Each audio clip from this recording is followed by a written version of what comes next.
Thank you. Thank you so much for this invitation. In fact, it's just that I'm here for 2 days because I'm on sabbatical. So they caught me right at the right time, ending the 2 weeks I heard of the Islamic awakening and choosing this topic about the messenger, the prophet, peace be upon him. 2 things that I wanted to start with was mentioned that I don't like clapping, and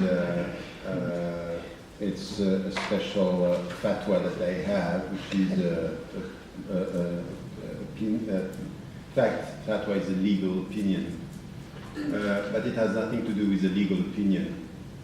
I'm just trying to change the way people are coming to lectures and listening to lectures, much more than the fact that it has to do with the substance.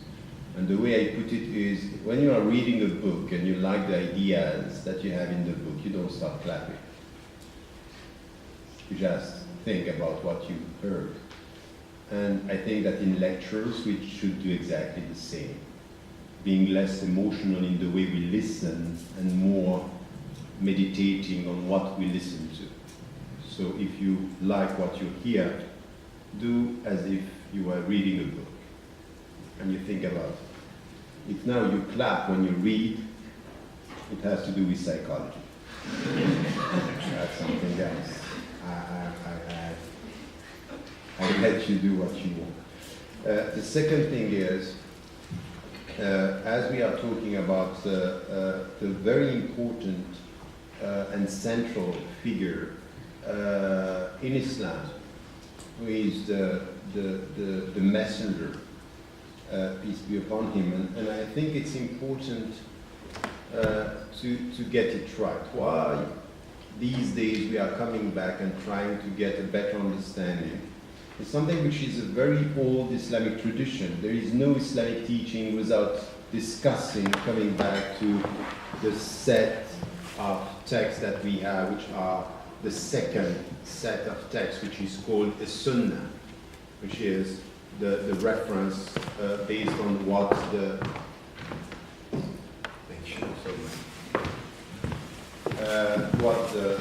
messengers said, did, or approved. This is the classical definition of Sunnah, which, by the way, has to be discussed as well. I will come to this. So we are always dealing with his presence and his example. The problem, so it's a tradition, it's not new. The problem is that, in fact, the way his life, the way his example is taught, might be, in fact, problematic. And I take what is happening now in the West, with all what is said about the messenger and the prophet of Islam, and sometimes being ridiculed and being insulted, as in fact not only a negative way to talk about him, but a necessity for Muslims to come back to a better understanding of who he was and how we have to talk about him. In anything negative, there is positive. And instead of repeating his life with the facts, and very often when we are talking to Muslims, the way we educate the Muslim children is very much about knowing the dates, knowing the facts. It's not loving the man, not understanding the message. And this is why I'm saying, if you want to come to an introduction to Islam, the best introduction to Islam is his life. It's not starting by reading the Quran. The Quran is very difficult to get, because it's a book. When you start reading, you are starting reading chapters that are in fact coming 13 years after the first revelations that are at the end of the book. And if you want to get the message, it's difficult. You need to be equipped to understand the Quran. His life, by definition, because it's a biography, has to be put into chronology. And then you can get from his life the connection with the revelations he got in a very specific period of time. So you can get the message, and you can get its translation into his life, is his behavior.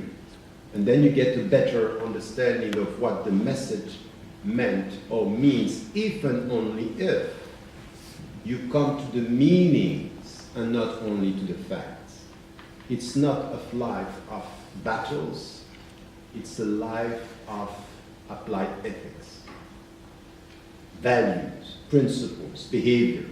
And I think that this is where I want to bring you with me this evening. So the second point here is, in the Islamic tradition, we speak about his life in two ways. There are two words that we have. The first, when it comes to the scriptural sources, we say there are two sources. One is Al-Quran, the very word of God, and the second is the Sunnah.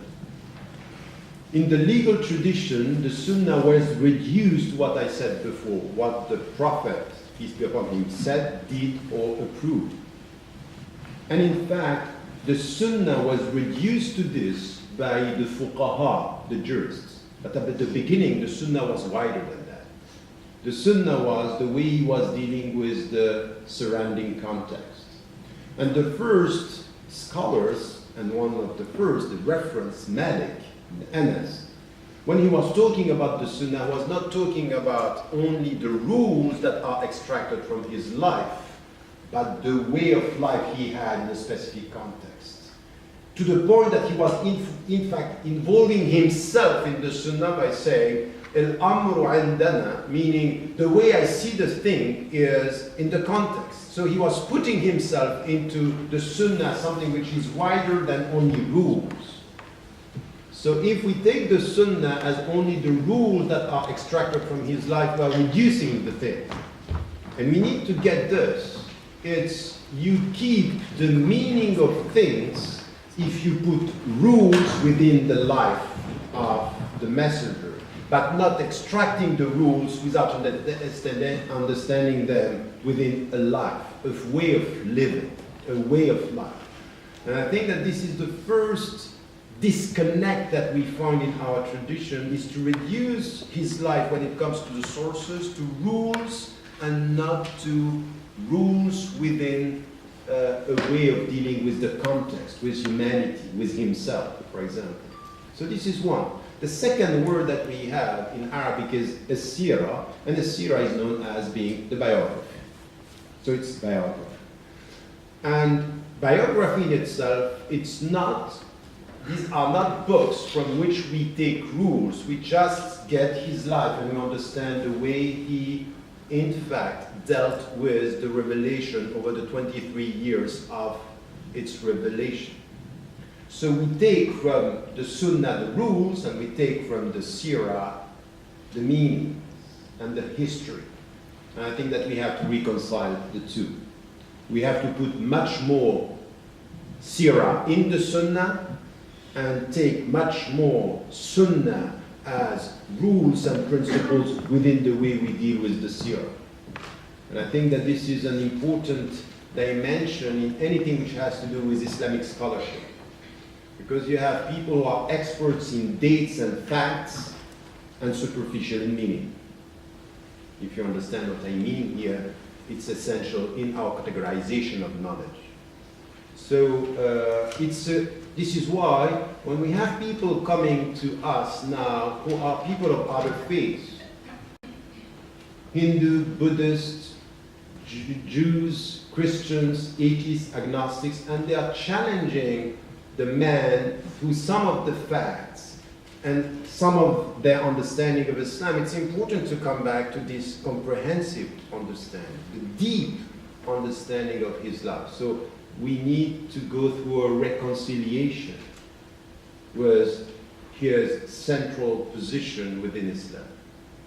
So the second point that I wanted to make here is very important to deal with his life, with his behavior, understanding Sunnah and seerah, and coming back to what you heard right now in the verses that were recited, where there is something which is essential in the way you follow the messenger. There is one verse here which is, once again, very deep in meaning and very often read superficially in its practical translation. قل Say, in kuntum tuhibbuna Allah fattabi'un. Say, if you love God, follow me. In fact, the starting point of your relationship with Him is loving the one who sent Him. And if you love the one who sent Him, this is the deep way you are going to follow the messenger. In fact, it's a love story. It's not a way of dealing with rules. It's a way you deal with your heart. Once again, this dimension is very often lost in our way of dealing with Him. And the way we love Him, in fact, is so emotional that we don't understand that the way we should love the Prophet, it should not be emotional as we have with all these people taking to the street and ready to kill anyone who is going to insult him, because you can't love him to the point of killing people, because this is why you understand that you don't love him, the one, because the one is telling you you can't kill people. So we have to purify our love towards the messenger by the love towards God, and not take the means for the end, which is what is happening. You know, I'm always referring to the Chinese proverb, which is very Islamic, and some Muslims, they think that we only quote Islamic texts when there is a stamp coming from the Islamic tradition. Now, there are many things that are Islamic coming from people who are not Muslims. And when it is said in the Chinese tradition, when the wise man point out to the moon, the fool is looking at the finger. It's true. It's happening within our tradition, ending up confusing who we are worshipping. He is but a man and should not be worshipped. He should be loved by the love we have towards the one. And this is the starting point of everything. If you love the one and you come close to the messenger, you understand that the messenger is helping you to come close to the one, not close to him, to the point that you are losing your wisdom by being emotional. In the way you love God, there is wisdom. In the way you love the finger, there is emotion and blindness. That's essential in our understanding, and this is the starting point of education here. So this is where we have to come to something which is very important in the way he himself was talking about his own mission, and the way the one who sent him was talking about him, by saying, وَمَا أَرْسَلْنَاكَ إِلَّا رَحْمَةً لِلْعَالَمِينَ. We sent you but as a mercy to the world. You are a gift. If now the Muslims don't know how to translate the gift into a gift, the problem is not the gift. The problem is the Muslim. Translating something which was, he was a gift, into something which is aggressive, alienating, confused. And this is where we have to come back to the source, saying, you are a mercy. What is a mercy? A mercy is that within the gift, it might be that there is something that you don't know, which is going to be positive. And what is positive? Something that he said, وَمَا كُنْتُ بِدْعًا مِنَ الرُّسُلِ. The messenger, he is asked to say, قُل, say, okay, you are not a new thing, a new message to the world. You are not new. What you are coming with is something which is very old. In fact, the gift that he is comes from the fact that he's reminding the people of old messages that the people have lost. The gift is reminding. And in fact, what is the name of the Quran? The name of the Quran is a dhikr, remembrance. So in fact, he's a gift, not because he's coming with something which is new. He's a gift because he's reminding something which is old, which is in every tradition. In fact, he's coming to confirm what came with Moses, what came with Jesus, and the very central relationship to the one. It's in the Quran. وَمَا كُنْتُ قُلْ وَمَا كُنْتُ بِدْعًا مِنَ الرُّسُلِ. So I'm not coming with something new. Even more important, he said about his mission, something which, when you think about it, it's very deep. When he said, إِنَّمَا, so referring to his mission, بُعِثْتُ لِيُتَمِّمَ مَكَارِمِ الْأَخْلَاقِ. I was sent to complete, to achieve the good character. Meaning what? I was sent to utammima, meaning utammim is to complete. What he means by this is that they were good characters, values that came before me. I'm just here to confirm. Li-utammim, meaning to complete what came before. And when you complete, it means I confirm and I add. But what I add, it's not new, it's the way you have to translate this into your life. So he is coming within the tradition, within the monotheistic tradition, and within the monotheistic tradition, there are things that are coming from the Jewish tradition, the Christian tradition, but not only. Why? Because in the Islamic tradition, there is something which is essential, which is why the Muslim scholars in the Middle Ages, they had no fear of the Greek philosophy. Why? Why do you see in the Christian tradition, and especially the Catholic tradition, so much fear towards the Greek tradition? And you look at the Muslim philosophers, and they were taking it like this. Why? Because there is something which is essential in our tradition, is we trust the human mind, the human intellect. We trust something which is called in Islam al-fitra, which is the natural attraction, yearning towards truth. What is in the classical Islamic understanding of human being is, first we are positive, we are innocent, and there is something in us which is looking for the truth. We trust the human nature. We don't have original sin. We trust the human nature. Meaning that when you deal with the Greek and you listen to Socrates saying, I know that I know nothing, you said, that's it. We agree with that. Good point. When, for example, coming from the Greek philosophers, that you have the essential part of our life is to get wisdom, and out of this wisdom, happiness, yes, that's it. We agree with this.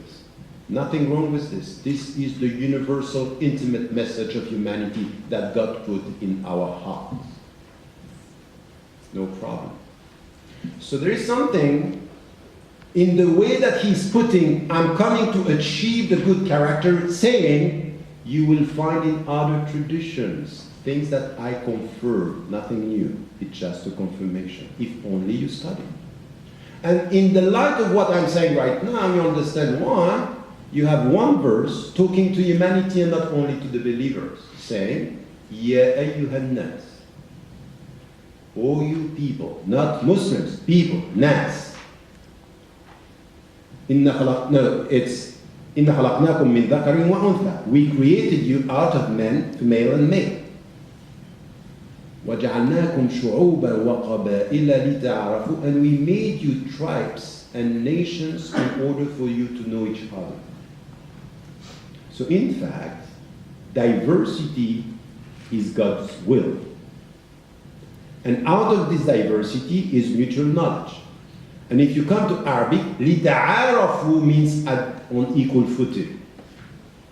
Your journey towards God, it's a journey of mutual knowledge. To know what? That you are going to find in Hinduism, in Buddhism, in the Greek tradition, with atheists, with agnostic, with Judaism, with Christianity, values that you have already in your tradition. And sometimes the others are going to teach you again what you have in your tradition. In fact, this mutual knowledge is helping you to be better yourself.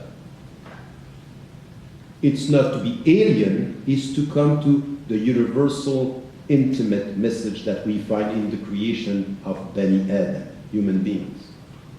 And this is why you understand the whole concept of this diversity based on there is a diversity, meaning there are different ways coming to the universal, intimate reality, which was put in the heart of human beings. And this is what we call al-fitra, this natural yearning towards truth.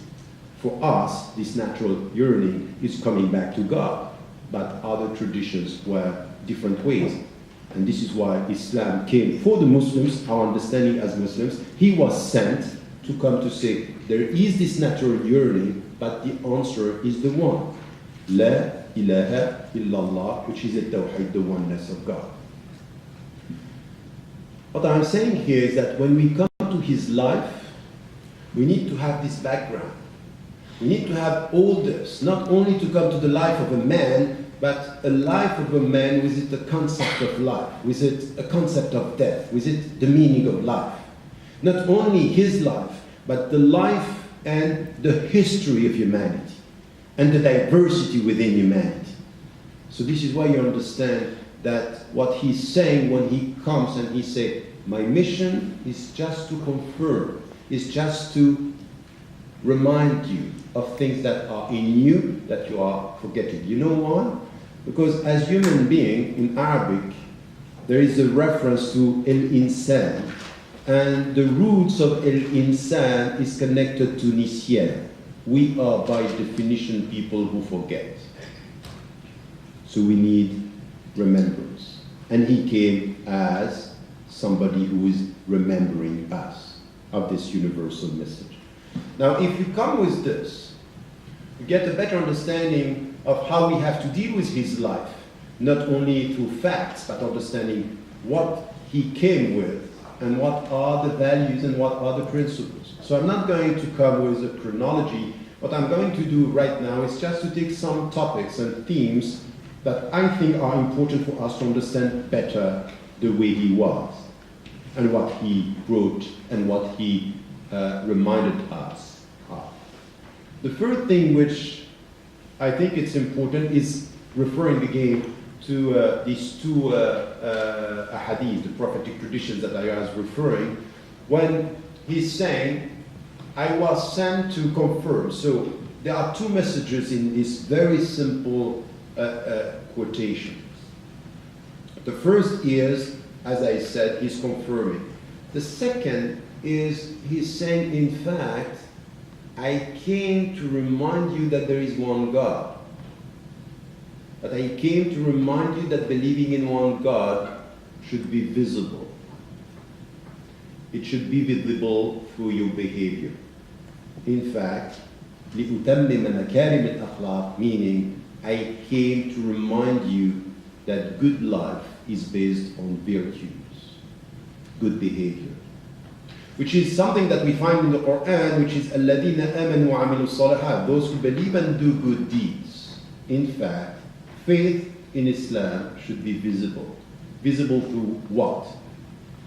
Going outside this room and saying to all the people, I am a Muslim, as we do today, or showing through our behavior what it means to be a Muslim. In fact, is what your faith is doing with you and not with the way you talk about your faith. It has to do with behavior. And this is what he's saying. My mission is to change your behavior, is a reform in the way you behave. Based on what? Al-akhlaq, these are values. Values, principles. The principle of what? Something that we have essential in the starting point of his life. وَلَقَدْ كَرَّمْنَا بَنِي آدَمَ. We gave dignity to human being. Dignity is central, meaning you have to be dignified. Dignified means what? Something that we find in another hadith when he said, وَأَعْطِ كُلَّ ذِي حَقٍّ حَقًّا. Give to everything in your body, in your mind, in your senses, its rights. God gave you a mind, use it.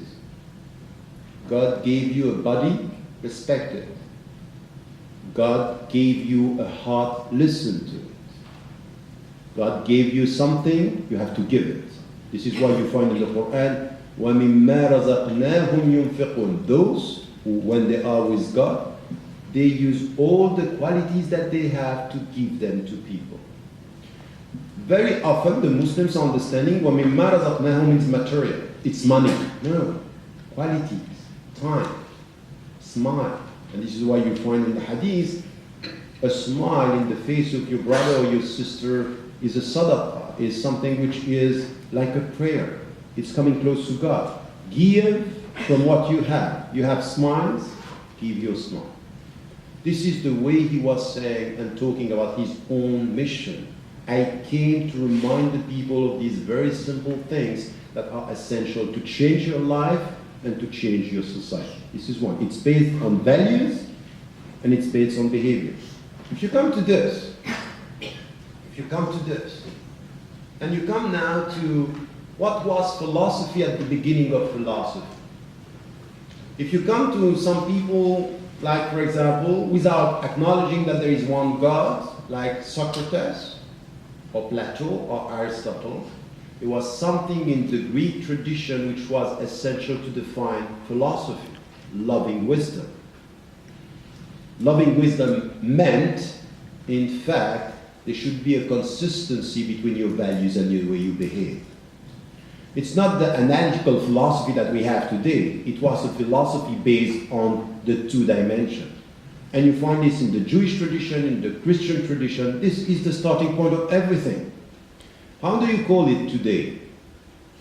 If we are serious about this, what is, in fact, the definition of the word that we can use to say this is the word when you can see in what you do? When you put intention in what you are doing, it means that you are putting a meaning with an objective. You do things with an objective. You know how it is when you come with gifts. You come a gift. You want to please someone. You want to show your love. A gift is, here is my love into what I give you. There is a meaning here. How do you call that? This is the true meaning of spirituality. Spirituality is not to pray during the night and to be active during the day. Spirituality is in everything. As soon as there is meaning in what you do, to serve for the better, to remember the essential, you are in a spiritual life. A spiritual life is meaning into action. So there are some people who are praying without spirituality. They respect the rituals, but they don't put the intention, they don't put the meaning in it. Which in fact, the meaning is coming close to God, loving God, trying to serve humanity. So the problem is that this disconnect that we have between religion based on rituals or rules, halal, haram, and losing the meaning. This is why you see the Prophet, peace be upon him, everything that he was doing has to do with reconciling rules and meaning, intention and objectives. Everything. It's all based on this. This is spiritual life. This is spiritual life. So you can be very spiritual with your skin, with your body, with your heart, with your eyes. It depends which meaning you are putting in what you are doing. So this is where it's essential in the way he was. And you will see in all the themes that I'm using here, or I'm referring to, meaning is everywhere. In fact, spirituality is everywhere. So you cannot disconnect your life from spirituality. You're not spiritual on Sunday or on Friday, and not spiritual on Monday. You should be even spiritual in this room, in the way you have your intention, which objectives you are trying. This is spiritual life. You should be spiritual in the way you eat. In the way you eat. Why? What is the meaning of eating? How do you eat? What do you eat? There is spirituality in the way you choose what you eat. Some are rejecting the consumerist society. Intellectually, everything is wrong. But the way they eat, it's very much rooted in the consumerist society. Or they dress. Or they speak. So this is why it's very subtle. Everything has to do with intention meaning and objective. This is spirituality. And when you come back to his life, you will see that everywhere intentions are questioned, objectives are discussed, and meaning are reminded everywhere. So the first topic that I wanted to take, for example, when you come to his life, is something which is essential also. I myself changed my mind and changed my understanding of many things. When I wrote the book, many things came to me in a completely different way. In fact, in the literal meaning of the word, it was almost a conversion, converting something. And we know that in the prayer, the supplication, say we talk about God, say Ya muqallib al-qulub, the one who is changing your heart. Muqallib means reverting, converting. And there is something which is essential in his life. You cannot understand his life if you don't study the relationship the messenger had with the poor people, the needy within the society. In fact, the first who followed him were the poor. So much so that the rich were saying, look at the people who are following you, all the poor.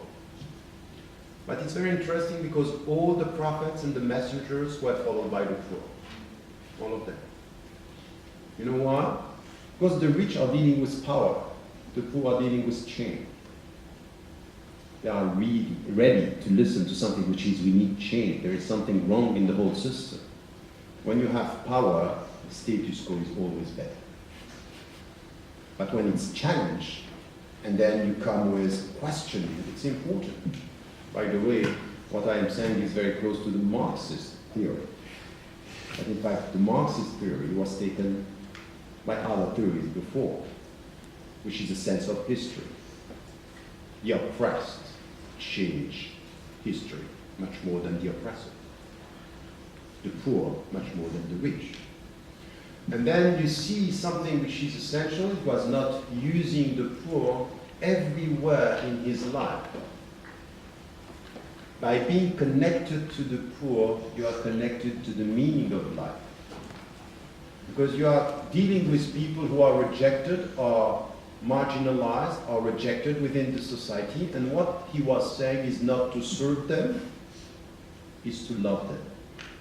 Allahumma nas'aluka hubb al-masakin. Oh God, we are asking you to love the poor people. So as much as I love you, to love the poor people, it's a love story again. Is how do I love people who have nothing, but they are dignified. Being dignified, having nothing. Which could be very interesting for us to remember this in our capitalistic society. How do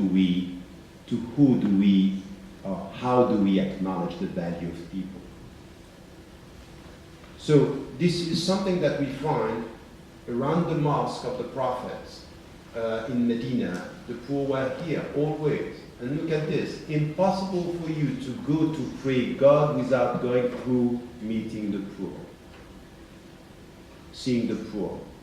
Everything in Islam is based on this. The second practical pillar of Islam is based on zakat. And zakat is what? Is the right of the poor on your richness, on your wealth.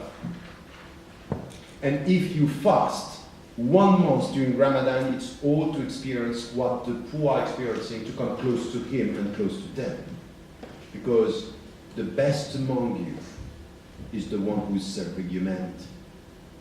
Ahabbu nas ila Allah, the one who are the most loved by God, are the one khayrukum linnas, are the people who are better, are the more useful for people. Not only Muslims, linnas, meaning all the people. And here you come with an understanding that there is no faith, no spirituality, if you disconnect yourself from the poor within your society. Meaning the people, the neighbor, the people who are close to you. So much so that when we come to implementing zakat in Islam, it has to be taken by the rich people here to the poor people here. Min أغنيائهم إلى فقرائهم. So meaning here you have to pay. So a sense that he was bringing which has to do with you should care about your poor people here, where you are, your neighbor.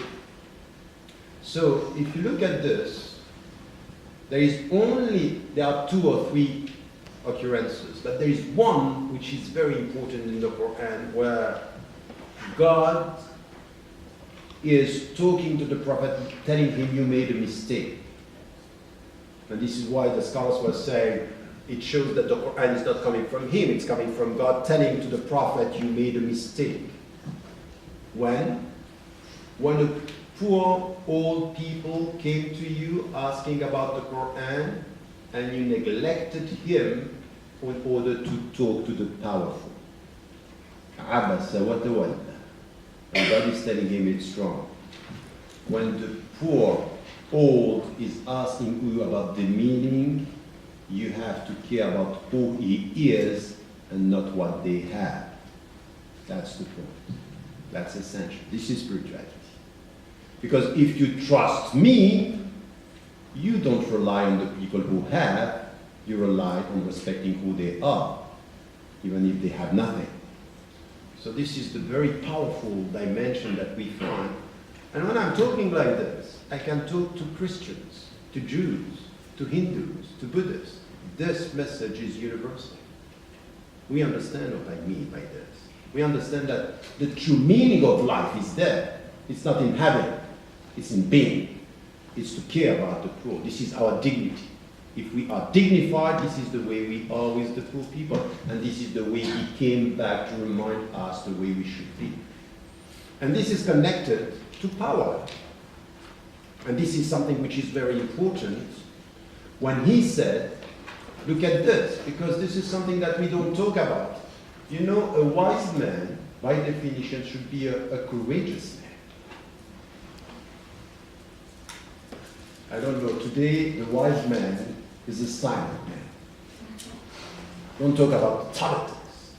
I don't know, this is the new things that we have with Sufi now. Say, oh, I'm a Sufi, I don't do politics.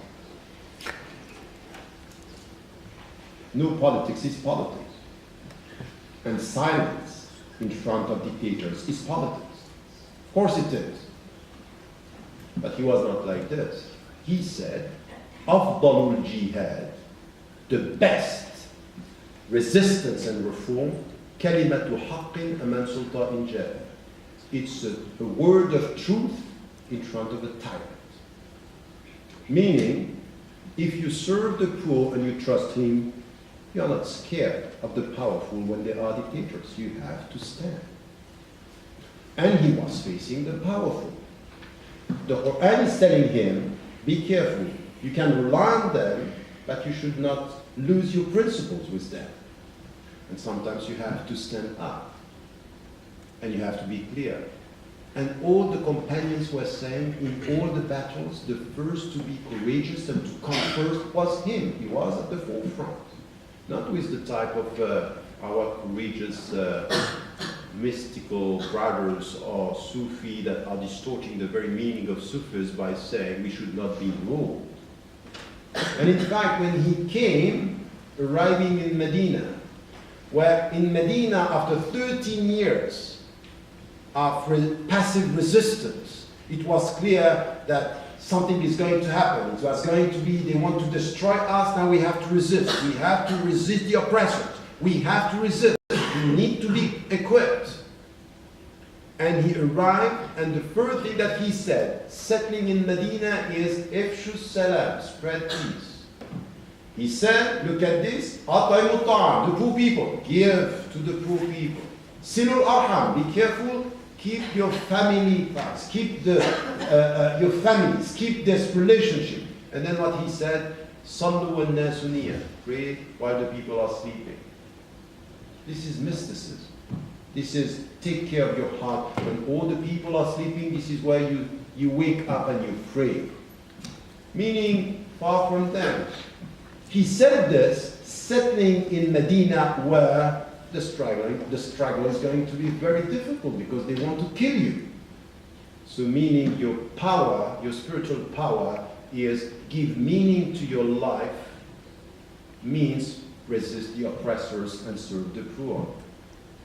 It's not only to serve the poor and forgetting about the oppressors. You have to deal with this. And this is what he did. In fact, he left Mecca because they wanted to kill him. He resisted their wars because they wanted to destroy him. But he stood up with this word of wisdom, and he said that the best resistance is to be able to resist the oppressor. So it means, be careful. It's a question of solidarity with the poor.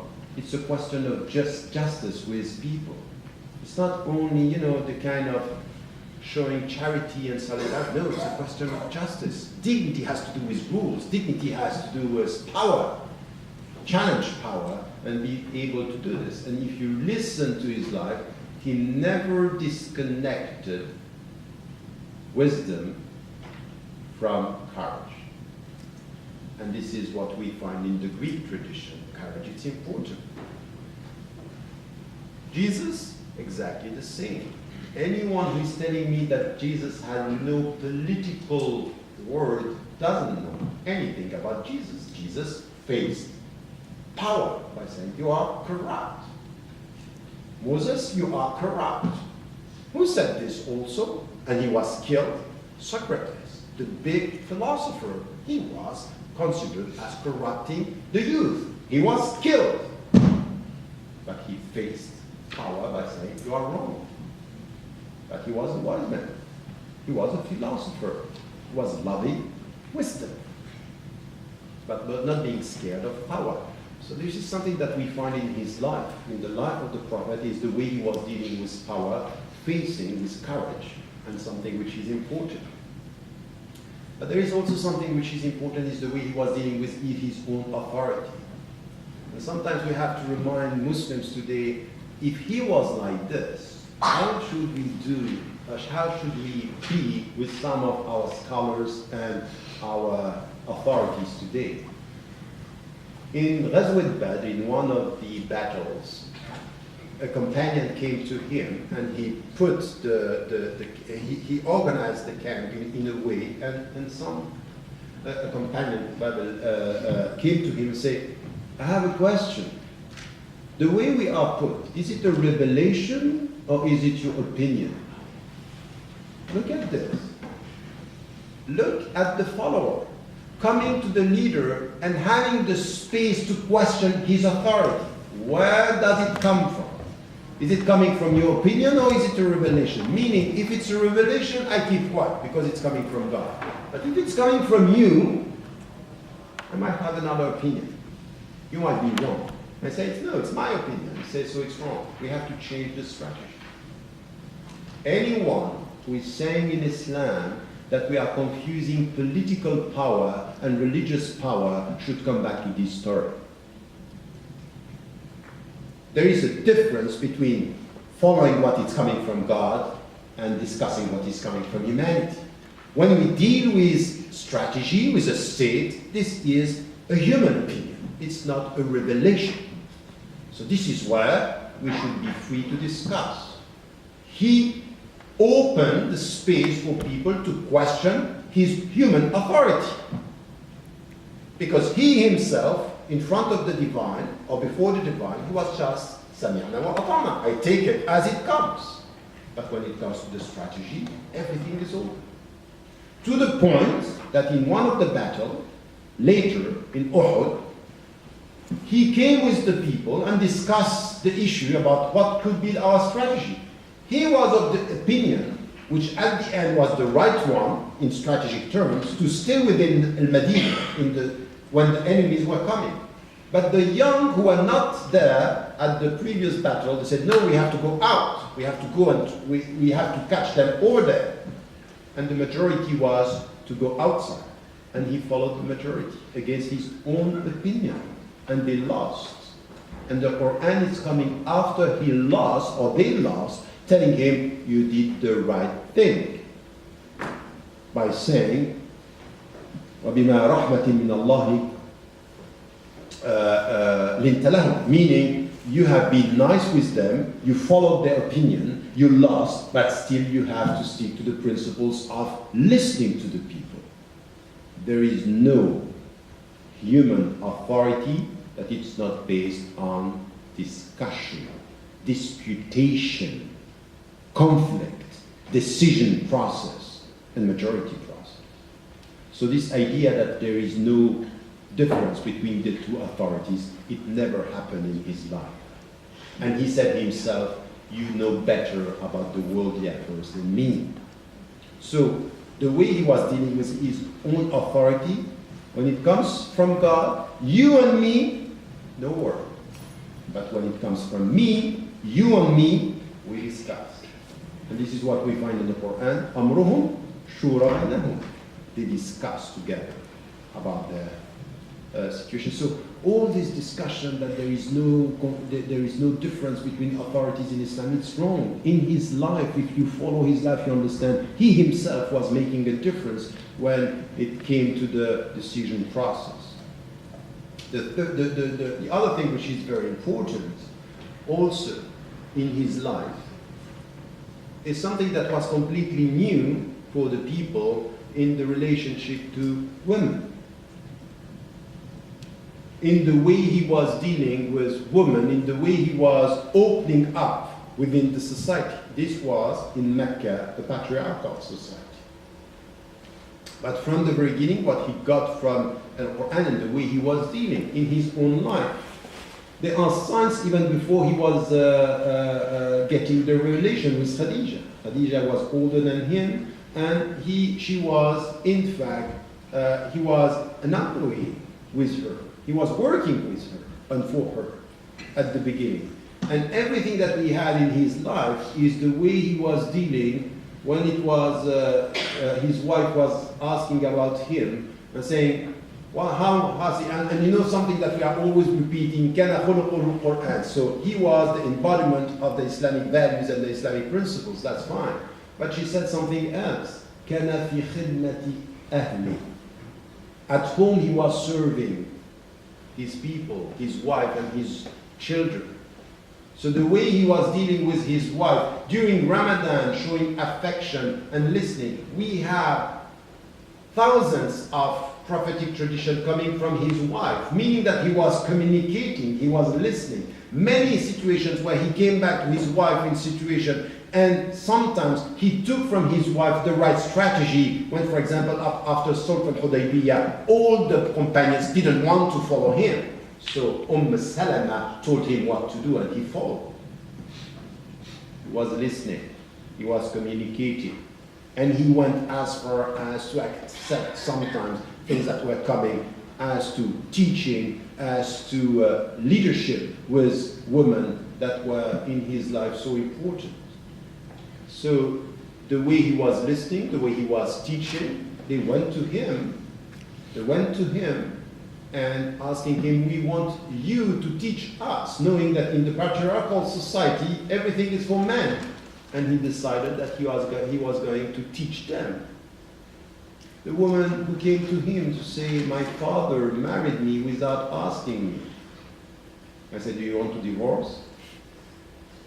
Do you want to separate? Look, even the question is already that he's entering into the discussion. What do you want exactly? I said, no, that's fine. I'm happy with it. But I wanted all the people to know that this is not the father's business.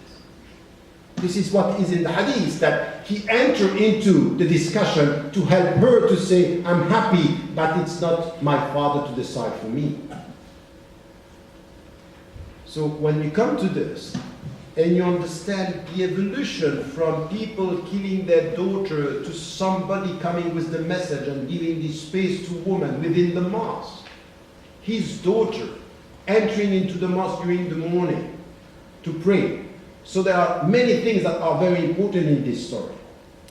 Because first, she had access to the mosque. When? During Fajr. So during the night, early morning. They were coming to the mosque, praying. Not only this, She came to the mosque, he started to pray, and in between she started saying, talking to the people, saying, I gave protection to this guy. And what did the Prophet do? He said to all the people, have you listened to what she said? So first, the mosques were open. Second, they were praying within the same mosque, just before the men, because the gestures were, just to protect this modesty, but they were in the same space. Second, she talked. Third, he told the whole people, have you listened to what she said? We are in the 15th century. We are in 2015. There are mosques, there is no space for women. They cannot talk. And there is no respect for anything that is related to the space of women today. And you come to his life and you see how he was dealing with it. And telling to the man, listen to what she said. So there is something here which is a discrepancy in the way we translate all this, in our understanding.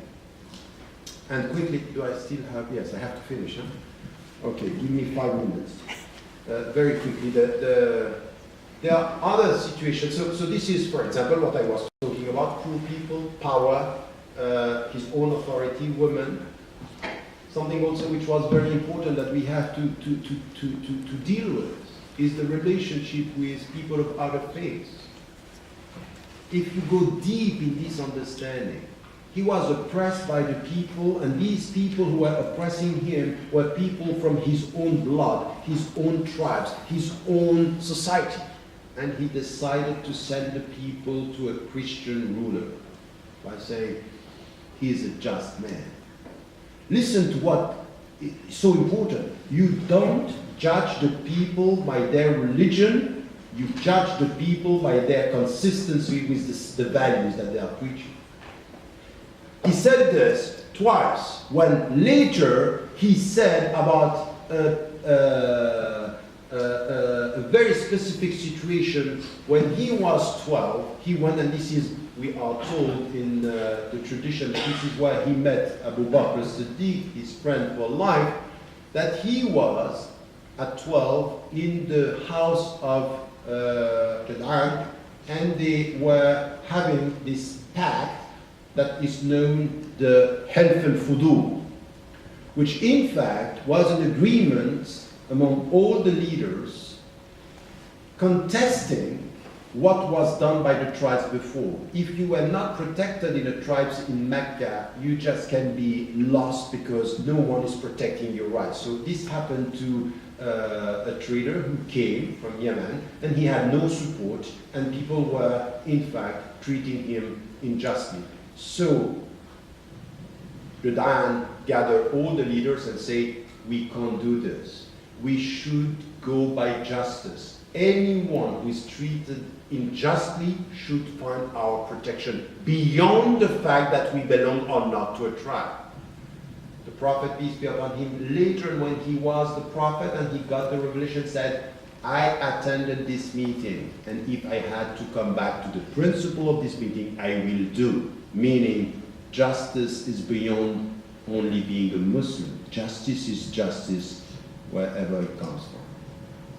So if it comes from people who are denying God, justice is justice, I will come back to it.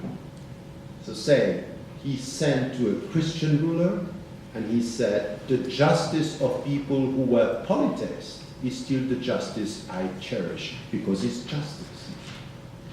If you come to our understanding today, very often, everything which comes from Muslim is translating our principles as if our own principles are not coming from other traditions. And this is a problem. This is not what he said here. He did exactly the opposite. Meaning the principles could come from whoever is right. And this is now why you should understand الحكمة ضالة المسلم فهو أولى بها أينما وجدها.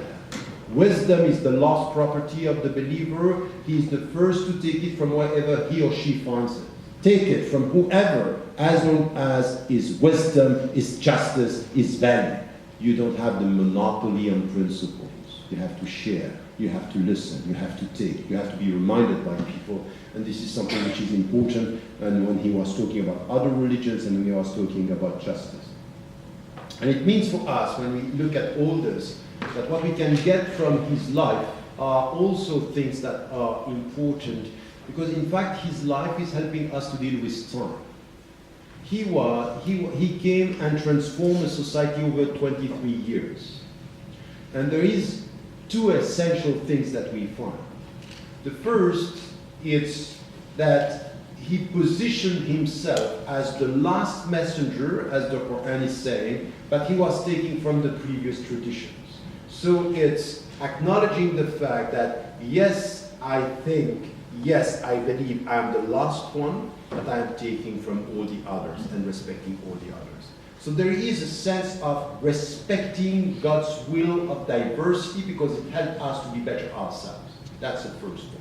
The second is, within his life, there are two things that are always there. There is no way for us to be spiritual, no way for us to understand our religion if there is no education. Education is central in everything that he was doing. Education is the key factor of reform and transformation. But with education, there is something which is an important factor. Education should go along with patience, a sabr, which means that you have to take into account history, transformation. And why this is important? Because education without patience could transform you into judges. Education with patience helps you to go along people and to help them to transform. And this is the way he was. He was less a judge than an educator, murabbi. And it means you have to deal with time. When you have so many situations where he was showing patience. Patience means I'm not going to judge you too quickly. We need time. Transforming, changing the society needs time. So this is something which is essential. The third is repeating. There are rules and they have to be respected. And the best way to respect rules is to understand them. Rules and meaning, always. Always. And this is where it's important to come back to this, because very often the religious traditions today are too much focusing on rules and not enough on meaning. What I mean by spirituality and religion. And as I said, it's important here to get a central value that he had as the last messenger is, with education, patience, and dealing with history, is the notion of courage, which is also very important. That all the messengers were, in fact, chosen also out of wisdom, and in this wisdom, the courage which is important.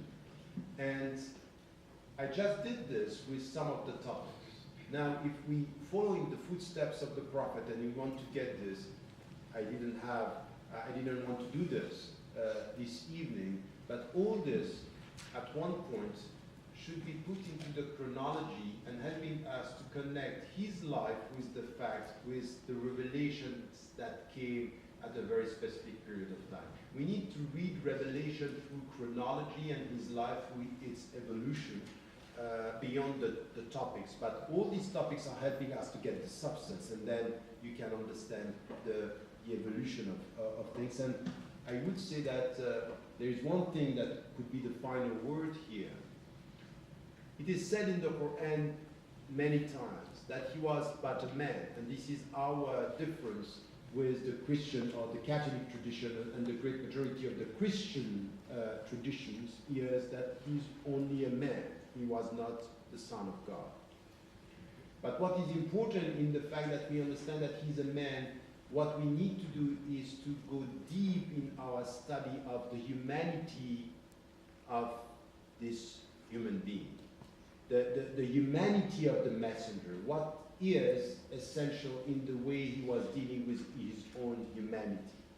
So all this, it's important in the way you deal with education, in the way you deal with the values and the spiritual life. And this is where you can see that in fact, spirituality is to help you to be a human being that is mastering your humanity, to become close to the divine by doing something which is essential here. Never deny who you are. Never deny one dimension of who you are. The question is not to deny, the question is to master.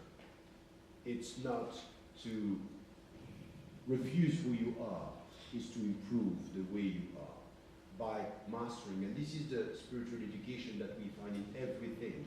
And this is the way he was dealing with himself and the way he was dealing with his companions. So that's it. These are some of the elements and the views that I wanted to highlight this evening.